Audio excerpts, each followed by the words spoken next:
Assalamualaikum warahmatullahi wabarakatuh. Kembali lagi bersama Matan Kali Channel untuk malam hari yang sangat cerah ini. Alhamdulillah kita masih bisa diberi kesempatan untuk mencoba menggali lebih jauh tentang sejarah, adat dan tradisi kita di Kedatuan Mutakui di pusat Pulau Suwarnadwipa ini, Sumatera Tengah ini. Untuk lebih jauh nanti akan diurai oleh Malin Bunsu kita, Muhammad Suhaimi Zain. Namun sebelumnya saya ingin membuat prakata sebelum dijelaskan oleh pemateri kita hari ini.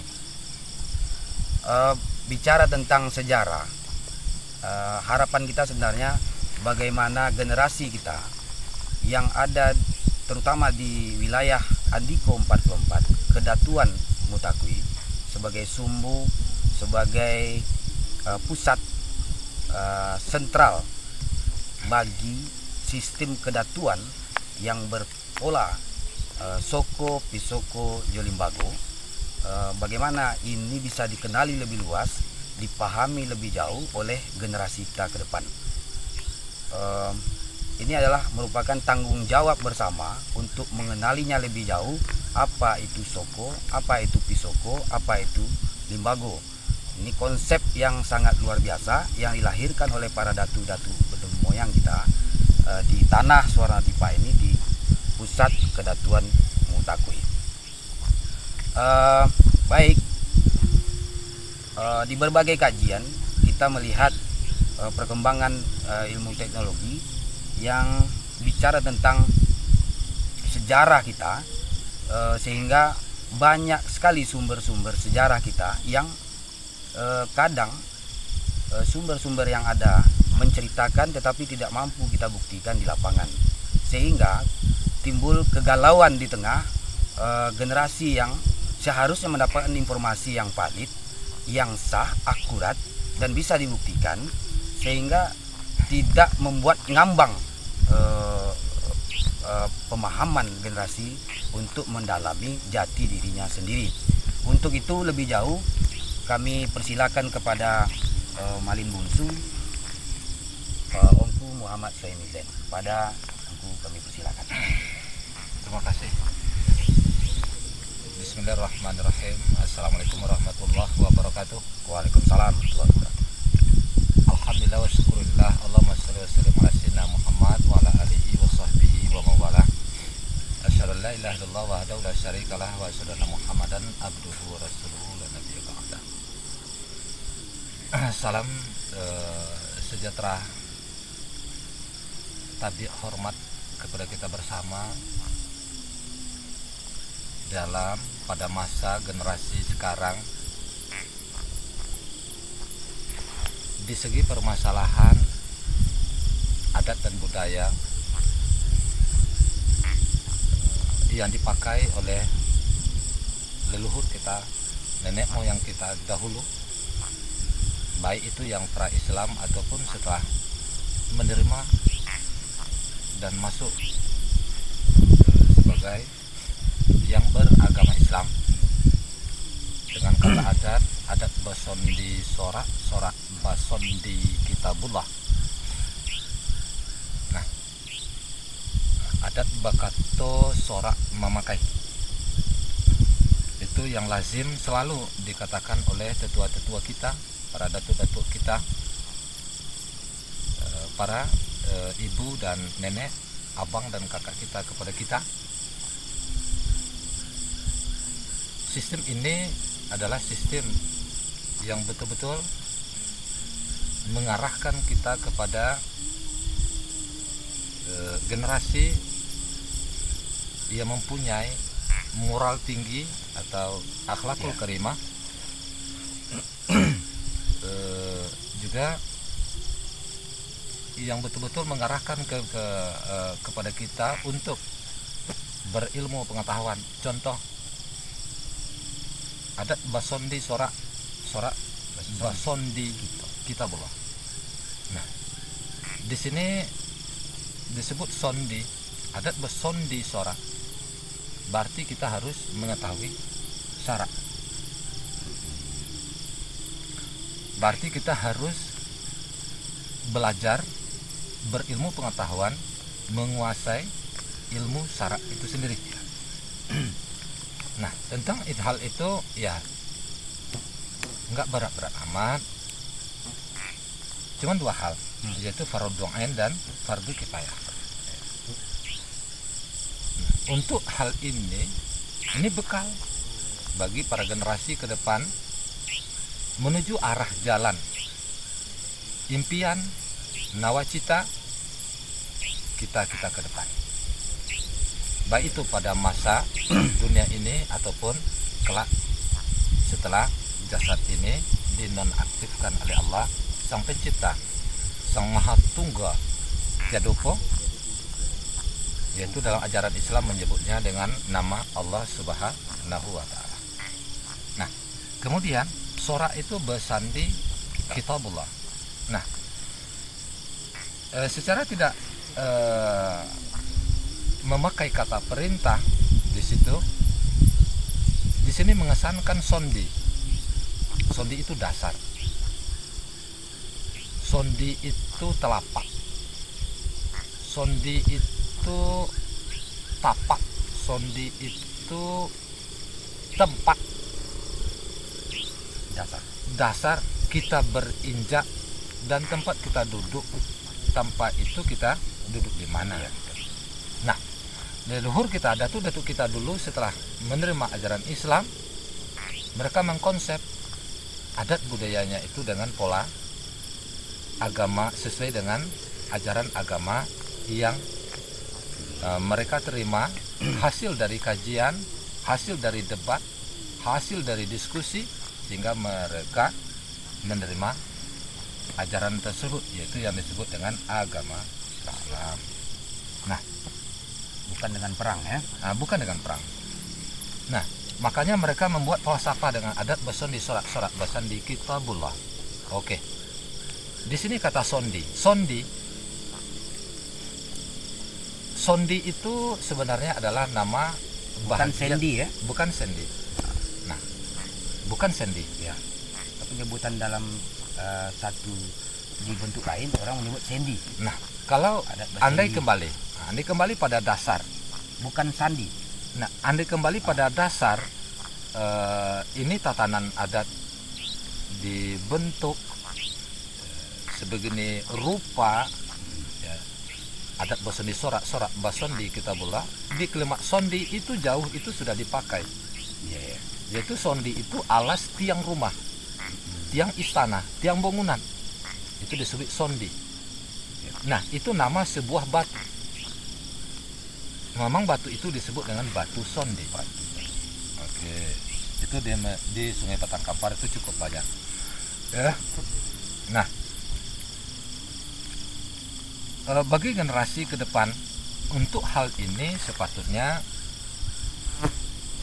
kita mengetahui dan menguasai, bukan pula melarang kita untuk mengetahui sejarah, adat dan budaya lainnya. Tapi khusus putra-putri generasi Andiko atau generasi putra-putri di alam Andiko ini yang memang bertelaga undang di Motakui yang berada di desa Muarataku sekarang, Kecamatan 13 Kota Kampar, Kabupaten Kampar, ya. Nah, Provinsi Riau dinamakan sekarang, yang awalnya juga itu disebut dengan Sumatera Tengah ya. Nah, itu kalimat-kalimat yang dipakai itu betul-betul berdasar ilmiah, dapat dipertanggungjawabkan. Disebut dengan sondi, memang itu sebuah nama benda yang memang benda itu berupa batu ya, itu dijadikan untuk alas tiang, sehingga nah memang sondi itu adalah sebuah nama benda berupa batu ya memang dijadikan untuk alas tiang, Ya. sehingga tiang itu aman dari uap bumi. Maka hasilnya apa? Dia lambat, rapuh, terjaga, terpelihara kekuatan tiang, pangkal tiang itu tadi dari uap asam bumi. Nah, secara ilmiah ini betul-betul luar biasa. Satu, batu sandi ini manfaatnya salah satunya apa? Anti gempa. Cukup bagus untuk anti gempa, getaran. Nah, itu salah satu contoh bahwa leluhur kita betul-betul sudah mengarahkan kita untuk generasi-generasi yang berilmu pengetahuan. Kenapa? Bagian dari falsafah pitata pititi sesamba dan siacung mereka itu penuh dengan falsafah-falsafah yang penuh dengan, yang syarat dengan pengetahuan, ya, ilmu dan pengetahuan. Nah, kemudian harapan kepada generasi, ya, generasi putra putri alam Andiko ini terhadap adat dan budayanya, Apa yang mesti mereka lakukan? nah seharusnya mereka berbangga sangat. Apa yang harus mereka banggakan? Nah, pra-Islam alam Andiko ini, di pusatnya alam Andiko itu terdapat sebuah kota besar. Ya. Di kota itu terdapat sebuah universitas besar yang dikenali seluruh santero Nusantara, Asia Tenggara, Bahkan dunia bahkan dunia. ketika itu. Di masanya betul-betul menjadi sebuah tempat pendidikan ilmu pengetahuan, yaitu ajaran Dhamma atau Dhammo. Secara bahasa nasionalnya itu disebut dengan Dharma. Nah, di sini ajaran etika, moral yang sangat tinggi, ya, di berbagai bidang. Tersohor. Jadi apakah ajaran Dhamma ini, Dharma, Dharmik dan sejenisnya ini, itu ajaran satu agama yang sebelumnya Islam misalnya diklaim oleh Hindu dan Buddha misalnya. Begini.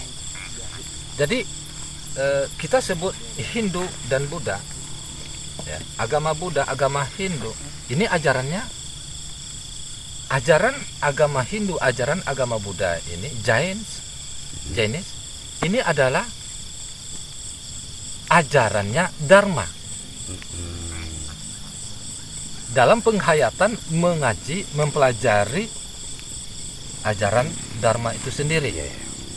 Nah, seperti contohnya agama-agama lain seperti ajaran lain, ajaran Islam, ajaran Kristen.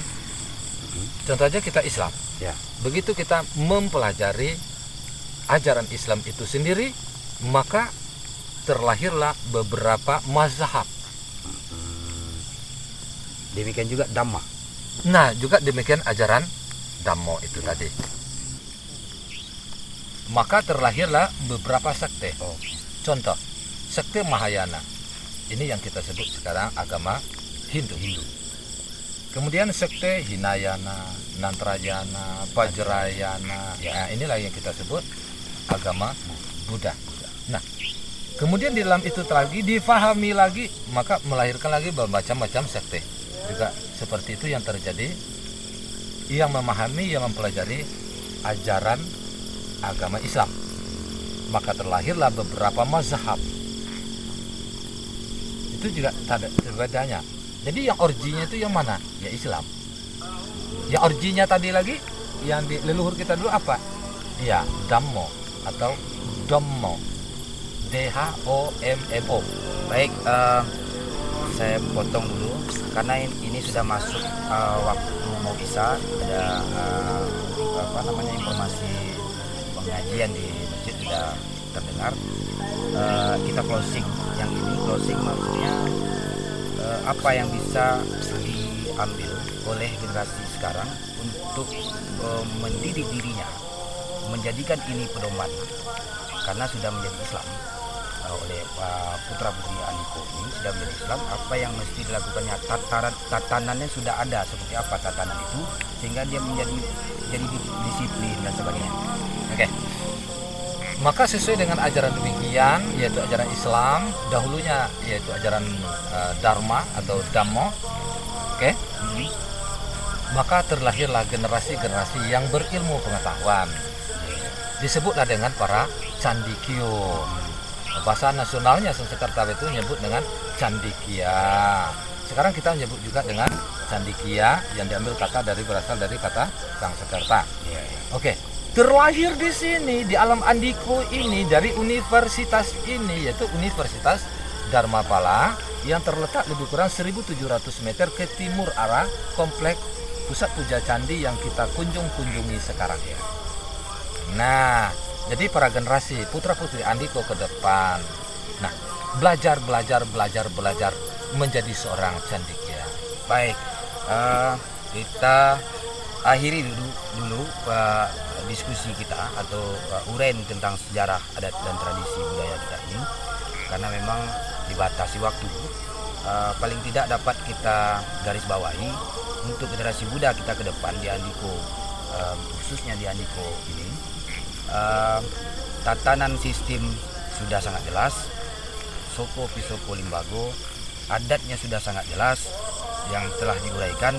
Semoga mendapat lebih dipahami lagi, digali lagi sehingga tidak ada benturan satu dengan yang lainnya, bersuku-suku, berbatin-batin di Sumatera Tengah ini yang hari ini kembali lagi bersemangat kita bersama-sama menghidupkannya sehingga terjadi persaudaraan yang sangat kita dambakan. Terima kasih, sampai jumpa di Mata Negari Channel.